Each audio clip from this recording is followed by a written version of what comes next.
Oi, gente.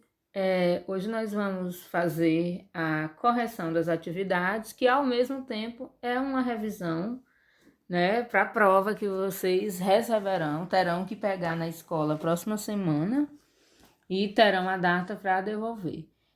De já eu aviso, por favor, gente, entregue a prova na data que a escola determinar para devolução, porque fica muito complicado a gente ter que ir 2, 3 vezes na escola pegar a prova. Então, devolva na data que vai dar tudo certo, tá ok? Vamos lá. Vamos começar com a atividade da aula 5. Primeira questão: descreva o aspecto climático da Ásia. Aqui você vai falar do aspecto climático, você não vai citar todos os tipos de clima, não. Você não vai fazer isso. Na página 357 tem o mapa de clima e tem o mapa de formações vegetais. Mas o que você pode dizer? Logo de início ele fala que o continente apresenta grande diversidade de tipos climáticos, né? E resulta na interação, né, das questões de latitude, de altitude, ou seja, conforme a altitude, o clima muda. Em áreas que tem mais montanhas, o clima vai ser de altas montanhas. Em áreas mais próximas da África, né, áreas mais que tem pouca vegetação, vai ter aquele clima desértico, clima semiárido. Então, o que você vai falar é do aspecto geral. Você pode até citar os tipos, mas você vai dizer que é diversificado e que dependendo da localização, como por exemplo o norte, né, na Rússia, a partezinha que está em cinza é o clima polar. Por que é polar? Está mais próximo do círculo polar ártico. Então, muda completamente, né? Quanto mais distante da linha, né, do Equador, do Trópico de Câncer, mais ou menos assim, o clima, a tendência é que vai esfriando, né? Então, é isso que você vai falar. Segunda questão: pesquise sobre a instabilidade geológica da Ásia, destacando as áreas mais afetadas. Então, quando eu coloco assim, pesquise, é para você falar, não é para você ver, eu não achei no livro. Não, é pesquisa. Você vai pesquisar e vai falar sobre essa questão, né, da instabilidade. Então, na página 355 fala sobre essa instabilidade. O que é isso?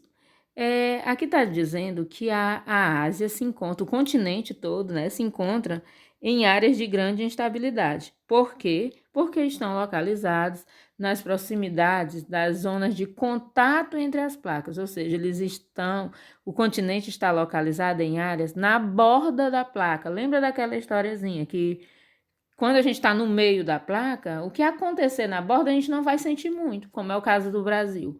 Diferente do continente asiático, por exemplo, o Japão, só no próprio território do Japão passam, se não me engano, 3 placas. É como se fosse um encontro de 3 placas. Então, isso causa uma instabilidade, ou seja, não está seguro. É um local que sempre tem essas movimentações, tem vulcões ativos, entendeu? Então, isso é a questão da instabilidade. Você poderia ler o texto aqui e colocar algumas respostas que estão exatamente como está no Google, só foi copiado, colado. Beleza, respondeu a questão. Mas assim, tentem colocar como vocês entenderam, porque se você só copiar, você vai, não, você não vai estar entendendo, você vai apenas copiar, colocar daquele jeito ali, responde, mas você não sabe, assim. Lembrando que esse conteúdo, quando nós voltarmos para as aulas na escola, nós vamos fazer uma revisão, isso aqui já é assunto dado, então significa dizer que vocês já devem ter noção do que a gente está falando aqui, tá? Então, só foram essas 2 questões, mas se tratando de terceiro capítulo, ainda tem muita coisa aqui, tá ok? Vamos ver o próximo. Próxima atividade é da videoaula 6. Só um minuto aqui. Meu Deus do céu. Pronto. Vídeo aula 6, atividade da aula 6. Descreva os principais aspectos das formações vegetais. Então, agora nós vamos ver, assim como o clima, na página 357, fala das formações vegetais. Então, é praticamente a mesma resposta. O continente tem uma grande diversidade de formações vegetais. Nas áreas mais elevadas, geralmente onde predomina o clima frio, você observa um outro tipo de vegetação, né? Você, num clima que é frio, por exemplo, na Rússia, você vê aqui na marcação que a vegetação vai ser diferente, vai ser do tipo floresta de coníferas. Aquelas Pinheiro do Paraná, que é o que a gente tem aqui no Brasil, as coníferas. Exatamente. Por exemplo, nas áreas mais próximas do Monte Everest, né? Na Cordilheira do Himalaia, onde tem altas montanhas, onde o clima é altas montanhas, logicamente que a vegetação vai ser vegetação de altas montanhas, então tudo vai estar relacionado. Onde é que temos floresta temperada? Ou vamos dizer assim, floresta pluvial tropical? Observem a cor, é o que está em verde claro, ou um verde neon e um verde mais escuro. Nas bordas, próximo do litoral, a área mais próxima de água, então tudo favorece para que a vegetação seja com mais árvores maiores. O que não acontece nas outras áreas. Onde o clima é desértico ou semiárido, a vegetação vai ser desértica, então tudo vai ser correspondente, tá ok? Segunda, qual a influência das monções no continente asiático? Lá na página 359, fala sobre a questão das monções, né?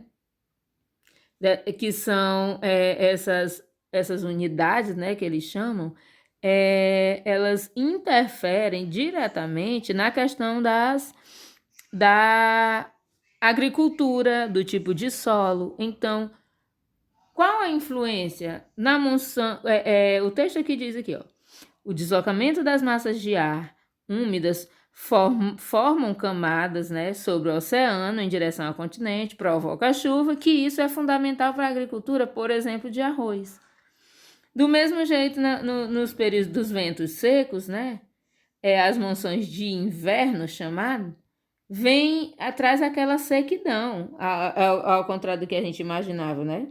Lembrando que um trecho aqui, que pega aqui já próximo da linha do Equador, sempre nesse período que é inverno, o vento vai ser seco, vai trazer estiagem, ou seja, sequidão para a região.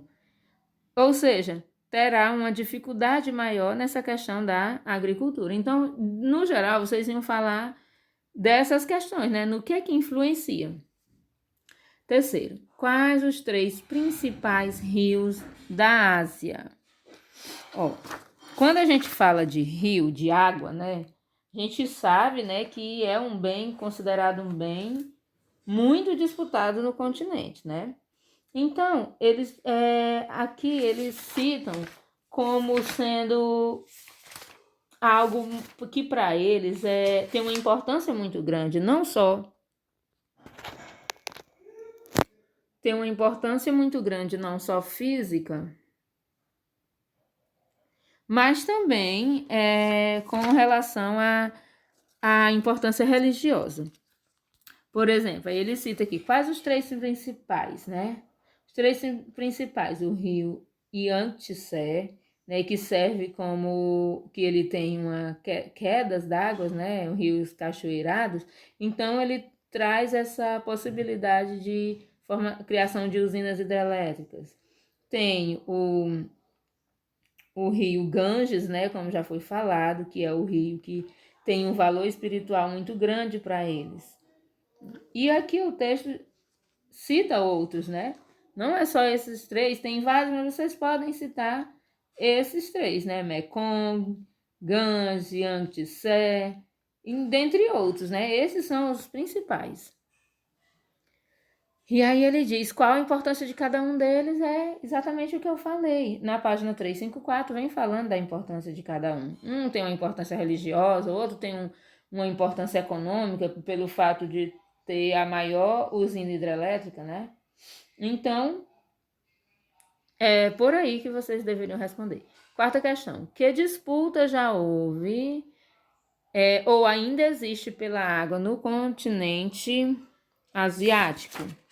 Então, que disputa? Quais foram as disputas, né, que já aconteceram?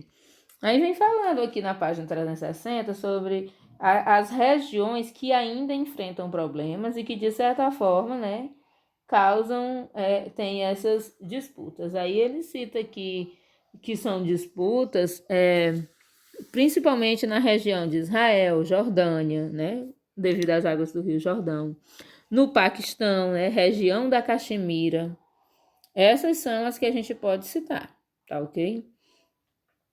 E aqui nós encerramos essa atividade e o capítulo 3, ele fala desses aspectos, né, naturais, clima, vegetação, as monções, fala sobre a questão da instabilidade geológica, que diz respeito totalmente à questão do relevo, né, lógico, a borda do continente, né, nós temos áreas mais de até 200 metros, na página 353 tem um mapa da altimetria, né, que é o mapa que trata da questão do relevo.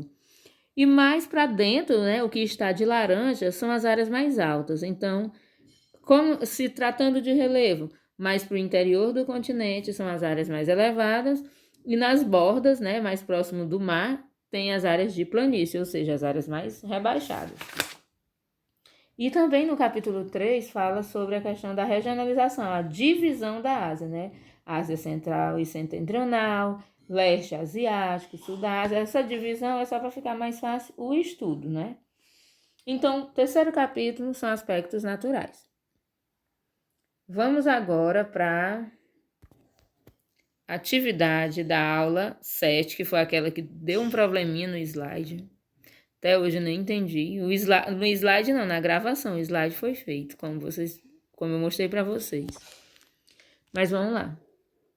Caracterize a população da Ásia. Aqui nós já vamos para o capítulo 4, né? Que é a continuação do conteúdo sobre Ásia.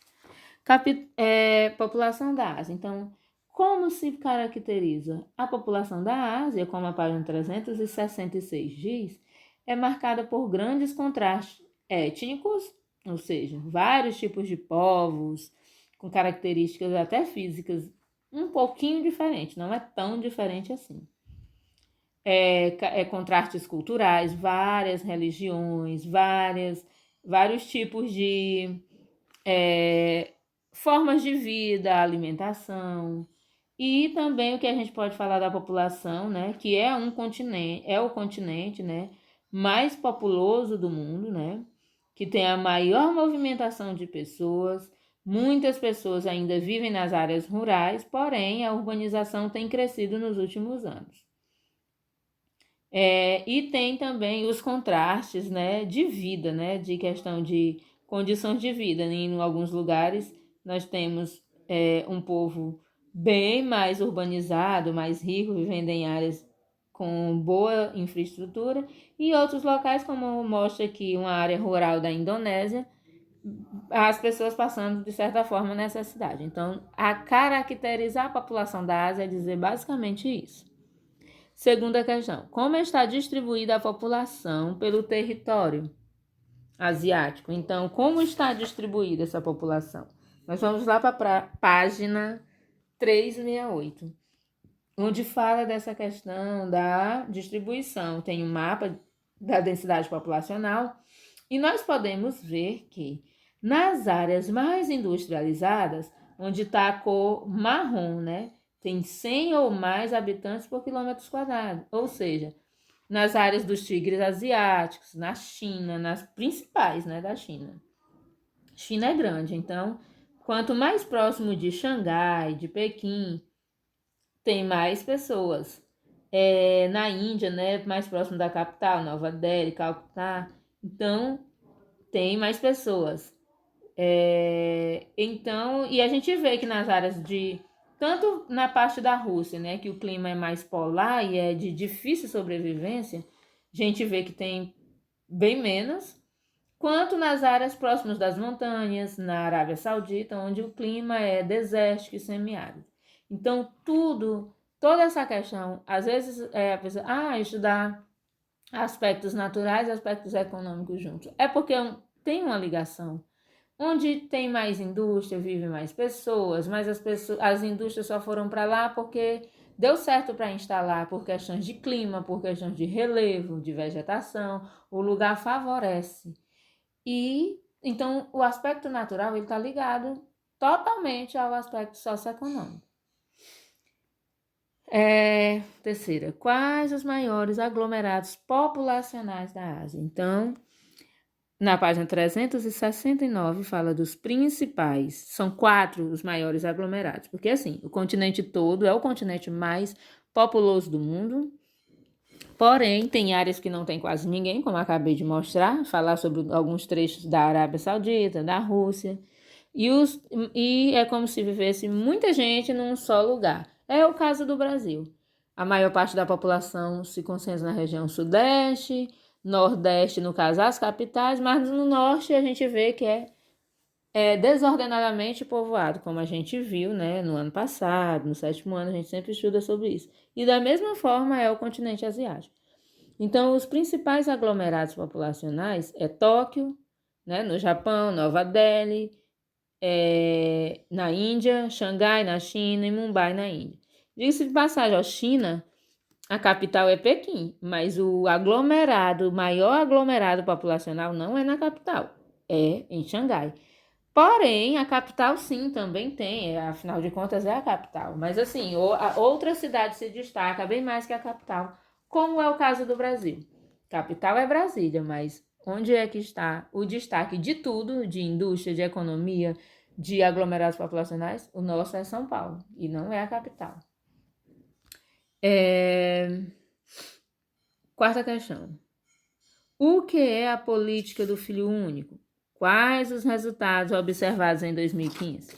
Então, nós vamos lá para a página 371, que fala sobre a política do filho único. Foi uma política que foi implantada pelo o regime socialista, incentivando, né, as famílias a ter um filho, ou seja, não era, na verdade, não era incentivando, era mesmo que instituindo uma lei que as famílias só poderiam ter um filho por casal. E quem tivesse mais estava sujeito a multas, né, e perda de benefícios sociais.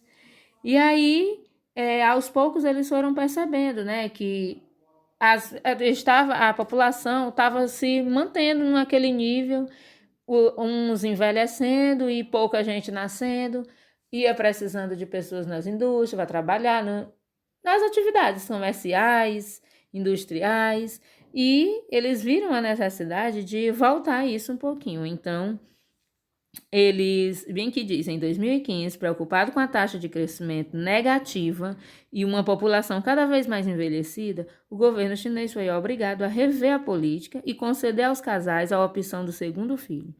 Então, eles mudaram isso aí, tanto que hoje, como eu tinha falado para vocês, que eu acompanho um casal que morou lá, né? Mas eles já estão aqui, eles chegaram aqui no Brasil em dezembro. E aí eles falam dessa questão que é muito comum encontrar nas ruas, né? Eles, principalmente assim, em Xangai, que é uma cidade bem industrializada, é muito comum encontrar mulheres com 45 anos grávidas, assim, porque tiveram o primeiro filho e só em 2015 o governo concedeu, né, ter mais outro filho. Ruim para aquelas que passaram da idade fértil, porque aí não tiveram mais a oportunidade de ter outro. E enfim, né? Então é basicamente isso. Quinto, caracteriza a economia do Japão. Agora a gente vai falar separadamente, né? Economia do Japão. O que fala aqui da questão econômica, né? O Japão, né, é uma das mais importantes economias do mundo, né? Por muito tempo ficou como o segundo lugar, mas a China ultrapassou. Hoje o Japão está como terceira maior economia. foi o primeiro da Ásia a se industrializar, né, e a se modernizar, deixando aquele sistema de agricultura no estilo feudal, né? E o que é que se pode falar, né? Que o crescimento, né, acelerou a partir de 1960 e devido a essa questão do dinamismo industrial e tecnológico, fez o Japão, né, se destacar. A questão do Japão, por que que tem vamos dizer, esse incentivo à indústria? Porque é um território, como eu disse, tem a questão dos aspectos naturais que são insuficientes. Por quê? É um território com um relevo de instabilidade, então para a agricultura lá é um pouco mais complicado. Não significa dizer que lá não produz nada em relação à agricultura, mas é bem mais complicado. Tem um relevo que não favorece. Então, eles decidiram destacar-se nessa questão, né, da industrialização. Sexta questão, caracteriza a economia da China. Então, a economia da China, China é um país que ainda está sobre o Partido Comunista, né, chinês, ainda está sobre um regime socialista bem fechado, porém, deu abertura, né, incentivo à questão do comércio. Entrou, né, ingressou na Organização Mundial do Comércio e passou a investir em toda a sua estrutura em desenvolvimentos mais, mesmo com a responsabilidade ambiental, mas passou a investir dando uma abertura ao capitalismo. É como alguns chamam de socialismo de mercado. Na verdade, é um jeito de dizer, porque o país continua sobre um regime comunista, né, socialista, mas foi adotado, né, a partir de 1990, o modelo econômico de socialismo de mercado. E passou a oferecer condições para as pessoas trabalharem, né? E também, devido à mão de obra, né, a oferta de mão de obra barata, né, e incentivo, isso fez com que atraíssem muitos investimentos de outros países, né, de países capitalistas como Estados Unidos, passou a investir na China, né? E então China conseguiu dar essa volta por cima e chegou ao posto de segunda maior economia do mundo, mesmo sendo um país emergente. Então China faz parte dos BRICS, que é Brasil, Rússia, Índia, China e África do Sul, mas é a segunda maior economia do mundo. Então, sétima questão. Por que a China, mesmo sendo um país emergente, conseguiu chegar ao nível de segunda maior economia mundial? Acabei de falar. Devido ter adotado um modelo econômico, né, de socialismo de mercado e ter investido nessa questão, né, de investimentos industriais, comércio. Então, hoje vocês observam que tudo que a gente tem, se a gente for observar, veio da China. Então, eles investiram muito nisso e conseguiram se sobressair. Para quem tem curiosidade, né, se quiser ver como funcionam as coisas lá, assistam o canal do 2 a mais na China. É só colocar no YouTube. 2 a mais já aparece, né? É um canal desse casal casal brasileiro, né, que estava morando na China, já estava há 4, 5 anos, se não me engano.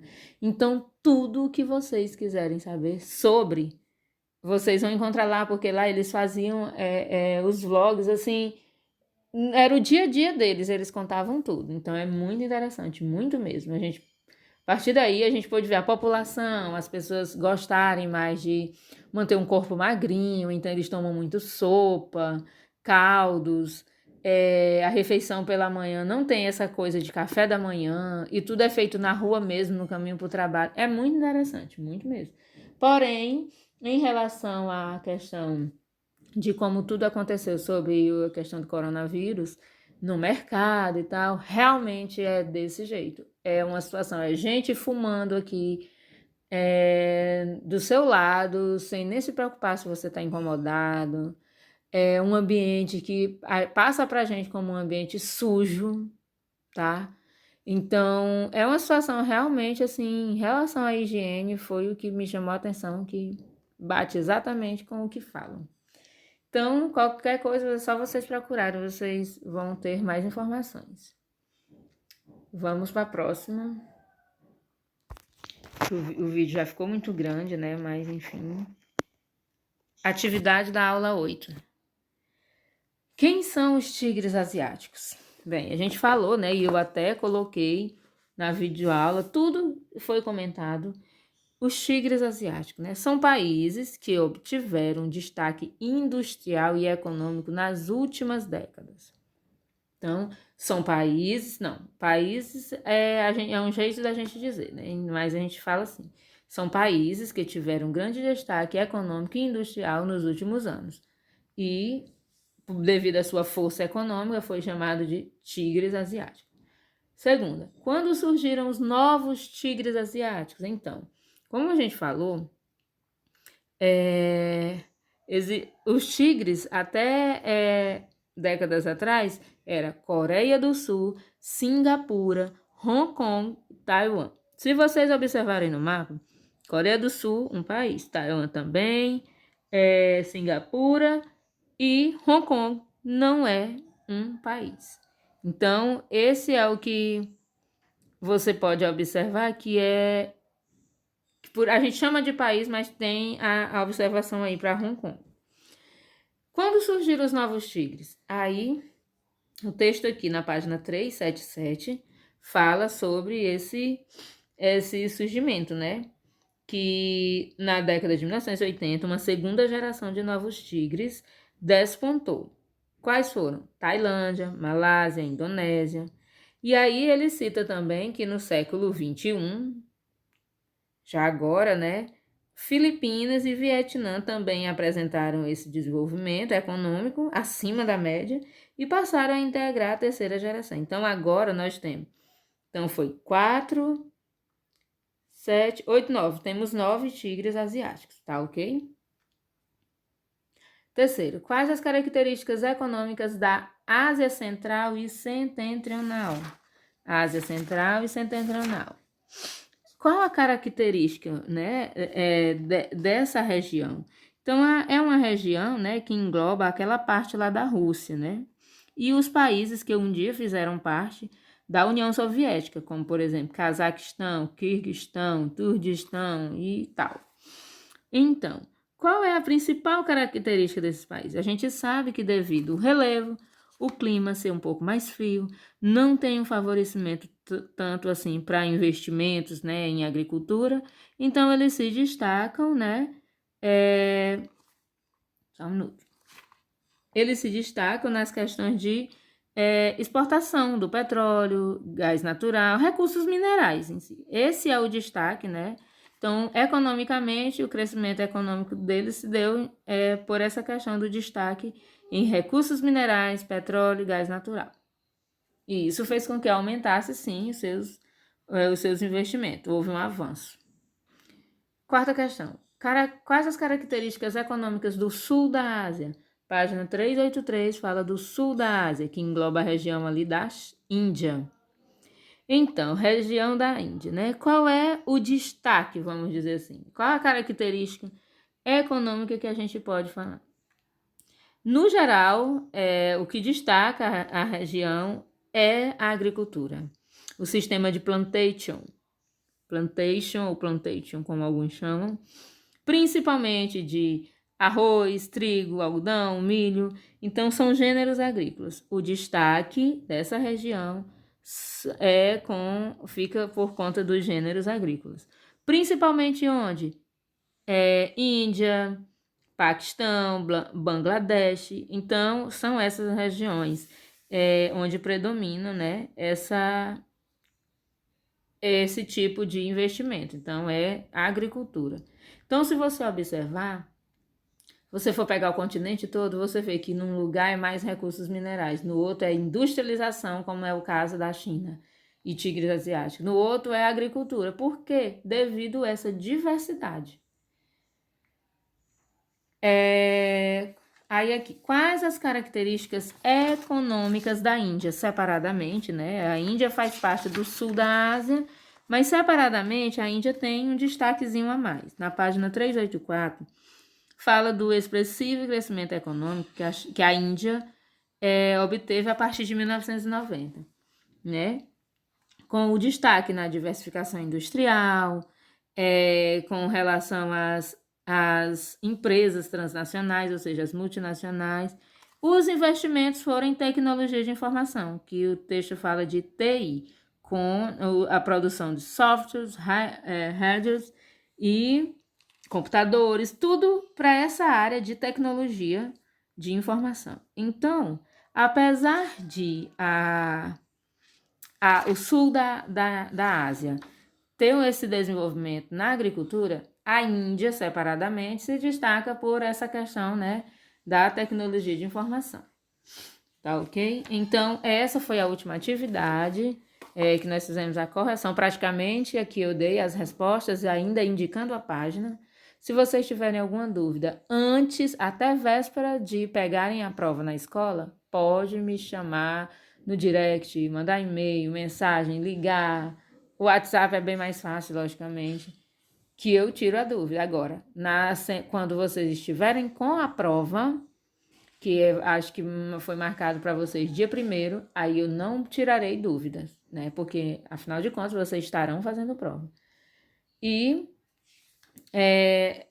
a última parte aqui do capítulo são o quê? A questão do Oriente Médio. Eu falei que nós temos o capítulo 5 só para Oriente Médio. Então, a gente vai estudar no capítulo 5, tá ok?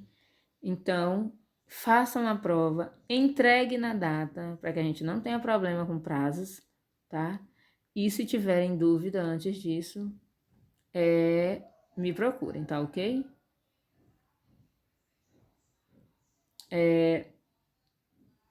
Eu vou finalizar aqui e qualquer coisa estamos por aqui.